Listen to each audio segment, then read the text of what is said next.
Dire que le peuple est mort, c'est un peu une provocation. Il faut entendre par là que le peuple, c'était une assemblée de citoyens misérables et craintifs, usés, abrutis par le travail, peu instruits et peu informés. Ils étaient hantés par les épidémies, la faim et les guerres continuelles. Ce peuple fonctionnait à l'unisson sur le mode du troupeau.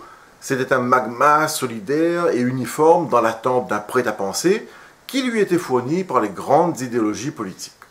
Ce peuple avait besoin d'une avant-garde, d'une élite éclairée, d'un guide pour le conduire, pour raisonner et agir en son nom.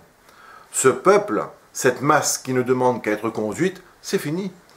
La foule est devenue intelligente, le citoyen d'aujourd'hui n'est plus celui d'hier. Les décisions prises par les élus sont souvent perçues comme illégitimes, et plus on s'éloigne du local, et plus l'élu prend la figure de l'usurpateur. Cette séparation entre les élus et les électeurs a créé au niveau national une bulle politique qui parle son propre langage, qui a sa propre logique, celle des partis et du pouvoir. L'élu considère toujours qu'entre deux élections, il est le roi qui guide son peuple. Le problème, c'est qu'il n'y a plus de peuple, mais la multitude et la foule intelligente qui ne supportent plus d'être invisible et transparente.